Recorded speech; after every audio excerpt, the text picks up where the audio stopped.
నమస్తే, welcome to hit TV. నేను నరేష్. గత వారం 10 రోజులుగా శివాజీ కామెంట్స్ పై అనసూయ కౌంటర్, ఇందులోకి దూరిండు నా అన్వేషణ. ఇదే అంశం మాట్లాడదాం. మన హిట్ టీవీ స్టూడియోలో మదర్ ఫౌండేషన్ చైర్మన్ సంధ్య రెడ్డి గారు ఉన్నారు. మేడం నమస్తే. నమస్తే తమ్ముడు. ఇప్పుడు రెండు కోతులు 2 పిల్లిలు కొట్లాడుతుంటే ఇంకొక కోతికి పిల్లికి ఛాన్స్ దొరికినట్టు ఇక్కడ శివాజీ స్టేట్మెంట్ కి కాంట్రవర్సీ అనసూయ చేస్తుంటే మధ్యలో నా అన్వేషణ ఎంటర్ అయ్యిండు. బండబూతులు మాట్లాడుతుండు. ఇప్పటికీ హిందువులను రేపిస్టులు అంటుండు. ఏమంటే తెలుసా, ఆయన గురించి మాట్లాడుకోవడం సమాజానికి అవసరమా తమ్మి? వాడు వెదవా? వీడియోలు చేస్తూనే ఉన్నాడు, వాడు చేస్తాడు. మనము అలాంటివి నాకు ఇష్టం లేదు వాడి గురించి మాట్లాడు. నా అన్వేషణ చెత్త నా కొడుకు వాడు, చిత్తకార్తి కుక్క. ఆ కుక్క గురించి మాట్లాడుకోవడం వేస్ట్. 100% తొందరగా వాడిని తీసుకొస్తున్నారు. సజ్జనారు కూడా రంగలు దిగారు.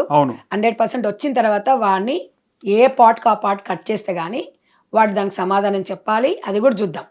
ఎందుకంటే అలాంటి వ్యక్తుల గురించి మాట్లాడే సమాజానికి ఉపయోగం ఏం లేదు. అందరికి వాడు చెత్త హిందూ దేవతలే అన్నాడు. అవును. ఇక అలాంటప్పుడు మనం వారి గురించి వాడి మతిస్థిమితం లేని వ్యక్తి, వాడు పిచ్చి కుక్క, ఇవాళ ఒకటి అంటాడు రేపు ఒకటి అంటాడు. గజ్జి కుక్క బిడ్డని అంటాడు, తల్లిని అంటాడు, అందరు బిడ్డ గిట్ వస్తే హైదరాబాద్ కి మా బిడ్డను రేపు చేస్తారు, ఇండియాకి వస్తే అంటాడు. మన పెళ్ళే కాలేదు, బిడ్డ ఎక్కడ చెప్తుండే ఎగ్జాంపుల్. ఎవడన్నా పెళ్లి కానీ బిడ్డ అంటాడు ఎవడన్నా? మనకి సిగ్గుచరం ఉందా? దానికి వాడు మనసిస్థితితో ఉండి మాట్లాడుతున్నా. నువ్వు అనుకుంటున్నావా? నేత అనుకుంటలేను. వాడు పిచ్చి కుక్క, చిత్తకార్త కుక్క అని అనుకుంటున్నా.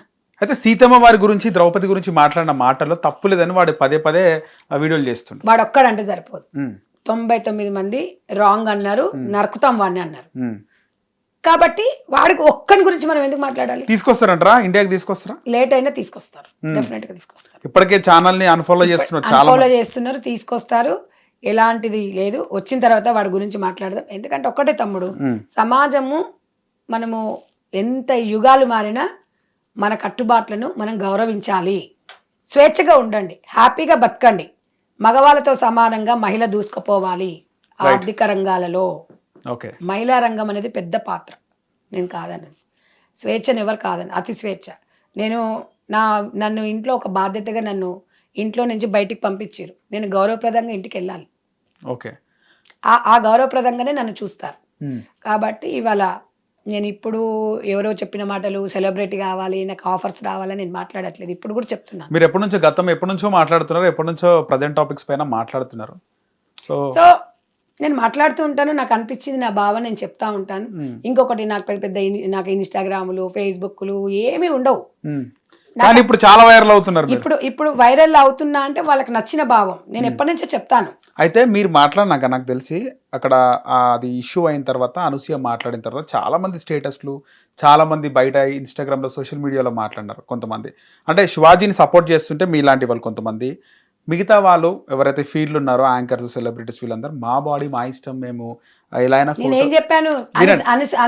ఫోటోలు దిగుతామన్నారు. కానీ మీరు మాట్లాడిన తర్వాత మీరు వచ్చి బయటకు వచ్చి ఇట్లా స్టేట్మెంట్లు అన్ని ఛానల్లో ఇంటర్వ్యూలు ఇస్తుంటే వాళ్ళు కూడా మీరు చెప్పిన దానికి అగ్రి అవుతున్నారు. ఇవాళ మహిళా కమిషనర్ గారు కూడా నిన్న అందరు చెప్పింది, వస్త్రధారణ బాగుండాలని చెప్పింది. సీతక్క కూడా చెప్పింది.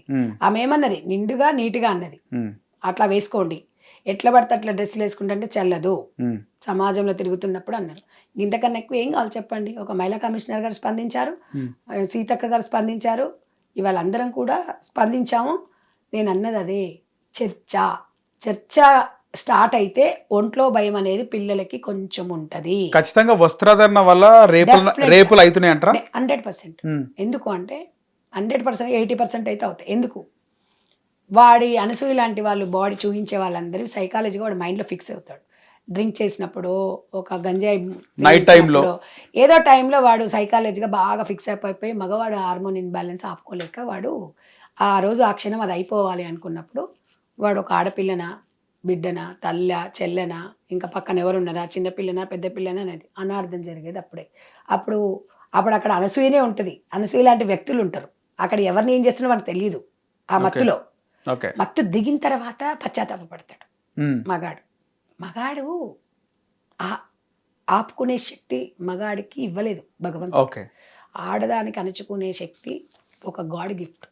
ఎందుకు తమ్ముడు అంటే సృష్టి నుంచే మనం అందరం వచ్చాం. కాబట్టి నేను ఒక స్త్రీని ప్రకృతితో పోల్చారు శివాజీ గారు, అది వాస్తవం. అలాంటివి చెప్పరు, అలాంటి దాని గురించి మాట్లాడరు ఎవరు. నేను చెప్తున్నాను. నేను అనేది ఏంటంటే, స్త్రీ ఒక ఆడపిల్లని ఒక ప్రకృతితో సమానమైనప్పుడు మనం ఎందుకు మనం ఎందుకు ఇలా బయట పెట్టుకుంటున్నాం అనిపిస్తుంది. దీనికి ఒక చర్చలు కావాలా అనేది నేను అడుగుతున్నాను. మన సాంప్రదాయాలు కొన్ని కట్టుబాట్లను ఉండాలి. మనము ఎలాగైతే నిండుగా ఉంటాం అలాగే ఉండాలి, అలాగే వెళ్ళాలి. నేను కోరుకున్నది అదే చెప్తున్నాను, ప్రతి వాళ్ళకి చెప్తున్నాను. మనకు ఒక వయసు వచ్చిన తర్వాత తండ్రి ముందు కూడా పిల్ల పక్కన పడుకోలేదు. ఎందుకు? నీవు కన్న బిడ్డనే. మొన్నటి వరకు ముద్దులతో పెంచి ముద్దులు పెట్టి చేతులను పెంచిన బిడ్డవు ఒక 10-11 సంవత్సరాలు వచ్చిన తర్వాత తండ్రి పక్కన బిడ్డను పడుకోబెట్టుకోలేదు. ఎందుకు పడుకోబెట్టుకోలేదండి? Hormone imbalance. సైంటిఫిక్ ప్రకారంగా చెప్పాలి అంటే గతంలో వెనుకటికి పిల్ల పుష్పావతి అయిందంటే ఇంట్లోకి మగవాళ్ళు వచ్చేవాళ్ళు గారు, ఒక మూలను కూర్చోబెట్టేవాళ్ళు. ఇప్పటికి ఉన్నట్టు మా పద్ధతి. ఎందుకు అంటే పుష్పావతి అయిన తర్వాత హార్మోన్ ఇన్బ్యాలెన్స్ వల్ల వాళ్ళలో మార్పులు చెందుతున్నప్పుడు ఒక మగవాడు అనేది కనిపించకూడదు. ఓకే, అంటే కొన్ని సాంప్రదాయాలు కట్టుబాట్లు కొన్ని ఉంటాయి, పెద్దలు మనకి ఎందుకు ఇచ్చిండ్రు అనేది. అందుకే చూడండి, నేను అనేది ఏంటంటే కొన్ని కెమెరా ముందు చెప్పేటి ఉంటే చెప్పని ఉంటాయి, చెప్తేనే కొంతమందికి బాగుంటుంది అని అవగాహన వస్తుంది అని చెప్తున్నా. కొంతమందికి బరిదెక్కించనివచ్చు. నేను అనేది ఏంటంటే కొన్ని సినిమాలు చూస్తాం, మొన్న కొన్ని సినిమాలు వస్తుంది, అప్పుడు ఒక మంచిని చూపిస్తారు. ఆ మంచి మన మైండ్లో ఫిక్స్ కావాలి. అప్పటి నుంచే ఒక ఆడపిల్ల ఆడతనంగా సంపూర్ణంగా 75% ఒక ఆడపిల్లగా కెరీర్ స్టార్ట్ అవుతుంది. 100% ఎప్పుడు ఒక బిడ్డ తల్లి అయిన తర్వాత. సో నేను అనేది ఏం తమ్ముడు అంటే, ఏదేమున్నా మీ ఇష్టం అండి, నేను ఎవ్వరికి ఏం చెప్పట్లేదు ఇట్లా ఉండమని. నా ఇష్టం నేను చెప్పిన, మీరు పాటించమని నేను చెప్పట్లేదు. నేను అనసూయని వ్యక్తిగతంగా నాకేమో ఈర్ష లేదు, ద్వేషం లేదు, దుష్మన్ కాదు. ఇది నాది, నీ వర్షన్ నువ్వు చెప్తే నా వర్షన్ నేను చెప్పిన. నేను ఇనమని నీకు చెప్తలేను, నువ్వు ఆగమ్మా ఆపుకోమ్మా అని నేను చెప్తలేను. నువ్వు ఇప్పుకొని తిరిగినా నాకు నష్టం లేదు, నువ్వు ఏడ ఉన్నా నష్టం లేదు, నువ్వు ఏం మాట్లాడినా ఇష్టం లేదు.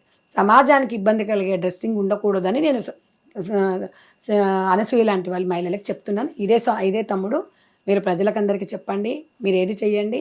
సనాతన ధర్మంలో హైందవ సమాజంలో ఒక మహిళ చనిపోయిన తర్వాత కూడా ఆమెను దాన సంస్కారాలు చేసేటప్పుడు కూడా కొత్త చీర కట్టి ఒక భాగం కూడా బయటికి కనిపించకుండా శవాన్ని పద్ధతిగానే చేస్తారు.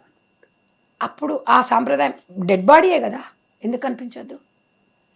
అది సాంప్రదాయం. సనాతన ధర్మంలో ఈ ఒక భాగం భగవద్గీతలో చదవండి, ఇవన్నీ కొన్ని ఉంటాయి. హితబోధ. ఇప్పుడేమో మెడిటేషన్ అంటున్నారు.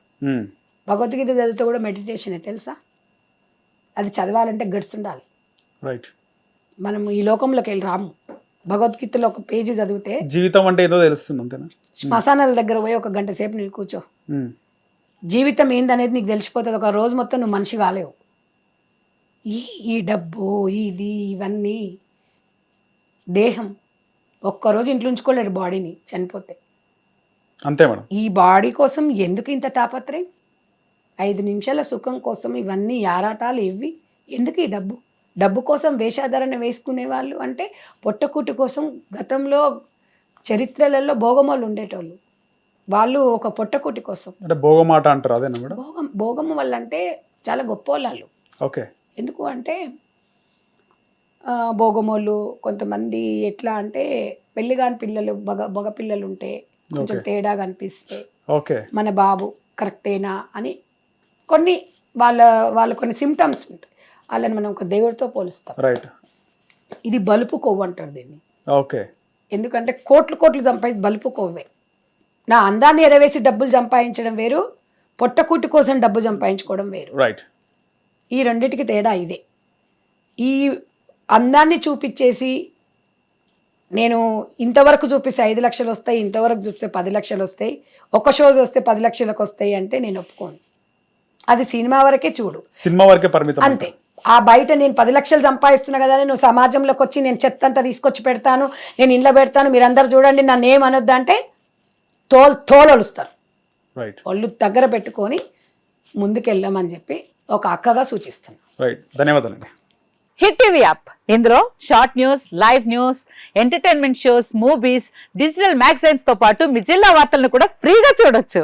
ఇంకెందుకు ఆలస్యం, వెంటనే హిట్ టీవీ యాప్ ని డౌన్లోడ్ చేసుకుని ఫ్రీగా ఎంటర్టైన్మెంట్ పొందండి. Hit TV app. Hit TV app. Hit TV యాప్ని ఫ్రీగా డౌన్లోడ్ చేసుకొని ఎంజాయ్ చేయండి. మీకు నచ్చిన ఎంటర్టైన్మెంట్ కోసం హిట్ టీవీ యాప్ ని ఫ్రీగా డౌన్లోడ్ చేసుకుని ఎంజాయ్ చేయండి. హిట్ టీవీ యాప్ని డౌన్లోడ్ చేసుకుని ఆస్వాదించండి, ఆశీర్వదించండి. ఇంతమంది సెలబ్రిటీలు హిట్ టీవీ యాప్ ని డౌన్లోడ్ చేసుకోండి అని చెప్తున్నారంటే ఎంత మంచి యాప్ ఆలోచించండి.